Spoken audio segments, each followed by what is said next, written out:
Hey there and welcome. My name's Alex Cook and hopefully you've watched our first video on stewardship and giving you some of those basic concepts. What I want to share with you now is going to the next step and start getting really practical about what we do with our money. So I want to share with you a few different ideas around this. The first thing I want to talk to you about is goal setting. Now, when it comes to money, our belief at our ministry is that your money should have a purpose. And so you need to be very clear as to what it is that you believe God is wanting you to do with your money. Now, of course, there are just normal day-to-day life things you've got to deal with. You've got to, pay bills, pay your rent, pay your mortgage, raise kids, all that kind of stuff are normal things. And you'll have goals around those. So for example, maybe you have a mortgage. And so maybe your goal is that you want to pay off your mortgage in 5 to 10 years time, whatever the figure is. So setting very clear goals is very important. We use the acronym that many of you would have seen, SMART goals, that stands for specific, measurable, achievable, relevant, and time-bound. Now, why do we say that? Well, when it comes to money, a lot of people have vague goals. They're kind of goals that they'll get to one day kind of thing. Whereas we believe your goals should be specific. It's a specific thing you're trying to achieve, like a desired goal for retirement. You want to achieve a certain amount of capital, for example, and you want to do it in a certain time frame. And that leads to the second element, which is measurable. It needs to be measurable. So, of course, with money, that's easy because you can have a specific dollar amount that you're trying to achieve. You might be trying to achieve a certain amount of capital to save for a deposit for a home or for your retirement and so forth. So being measurable is extremely important. Achievable, now that's a more difficult one in the sense of it'll depend on your circumstances, your job, your income, and your ability to grow your wealth, etc. So that one's a bit more of a challenge one to put an objective position around. Then it needs to be relevant. Okay, so is it relevant? Well, is this goal relevant to your particular life, your phase of life, and what you believe God is calling you to do? And the last one is time bound, and I would argue this is almost the most important facet of it. Your money needs to be time bound for the simple fact that if your goal is vague and you don't have a time frame on it, then it's unlikely to be urgent. So when we work with our clients, we break them into categories: short, medium term, and long term. But then what we also do is we then set specific time frames for individual goals. So someone might say to me, Alex, I want to buy a new car in 3 years' time. So we'll work out how much they need and how much they need to save towards that goal. Likewise, for retirement, they might want to retire in 20 years time. They need $1 million to give them their desired retirement income, and so we set that particular goal and work towards that. So there's all sorts of goals, getting out of debt, saving for things, etc. But they need to have that time-bound nature to it, because if you don't have a time on it, then more than likely you'll defer it. You won't think about it and you won't have a sense of urgency about achieving that goal. So that's critical important. So that's the first part, having some good practical goals in place to get your finances in order. The second thing that I want you to think about is creating a spending plan. Okay, now the colloquial term is doing a budget. A lot of people get nervous when they hear the word doing a budget, but in simple terms, it's how much money is coming into your house versus how much money is going out. Now, because many of you watching this are business people, you'll know what I mean by having a company budget, working out how much what your revenue is going to be versus how much your expenses are going to be. And of course, the difference left over is going to be your profit. So it's the same sort of thing, but at a household level.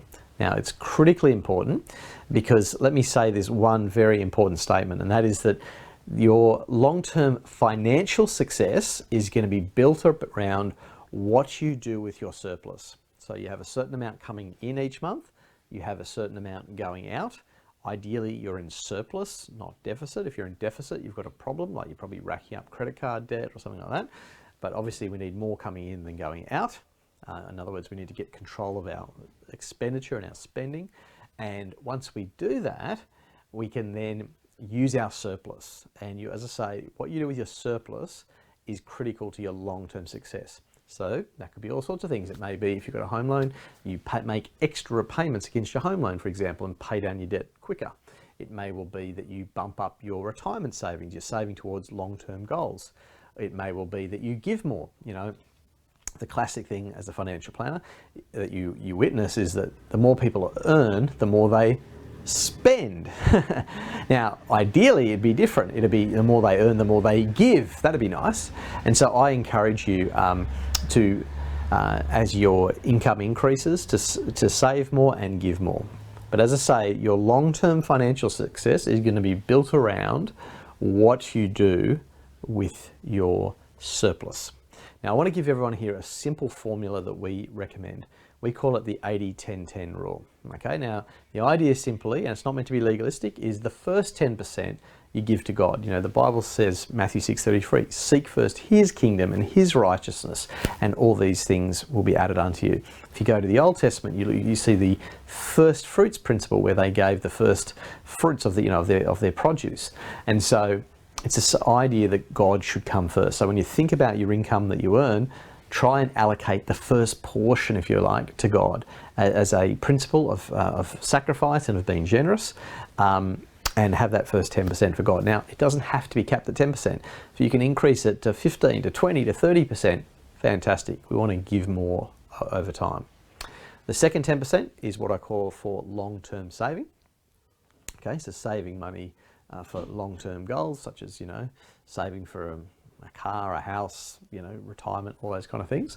And then the last 80% is your money to live on, okay? And the point I try and make to people is this: to get ahead financially, you need to live beneath your means, okay? You often hear the expression, live within your means. Well, let me say this: if you want to get ahead financially, you've got to live beneath your means. Okay, absolutely critical.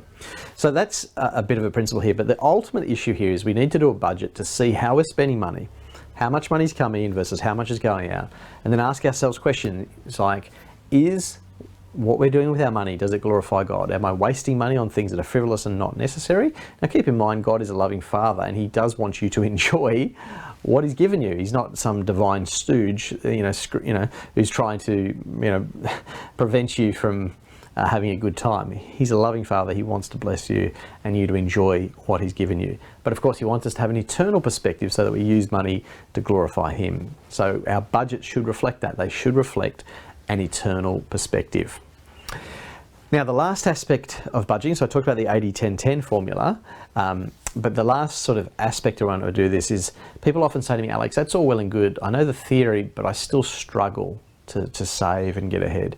And so what we recommend people here is putting the right structures in place to manage your money well. So what do I mean by that? Well, setting up a banking account system that works for you to help you control your money. And we encourage a bucket-based system. So have a couple of different bank accounts that represent different buckets. Now, one of the buckets should be your emergency bucket. That is, you have money set aside for a rainy day. I generally say you want about 6 months worth of living expenses in your bucket as a rainy day fund. So we all know we live in a fallen world, things happen, people lose jobs, things can happen to us that are negative, and therefore we need to have that money set aside for that. So that's your emergency bucket. Another bucket may be your spending bucket. So this is money for day-to-day use that you spend when you go and buy your morning coffee and things like that. Then it'll be your bills bucket. Okay, for your major bills, paying your rent, your mortgage, etc. Making sure you've always got enough money there to pay those major bills that are coming every month. And then the last one is your long-term bucket. So this is a bucket where you're going to allocate savings. So money for saving for the future, for long-term goals. And what I recommend you do is you automate this process. So let's say, for example, you get paid monthly. Some of you, I know, get paid weekly or fortnightly, but let's say you get paid monthly. Your money goes into the account. Let's say it's on the 1st of the month. On the 2nd of the month, you should make it so it's automated that 10% of your income automatically goes out straight away to your long-term savings bucket.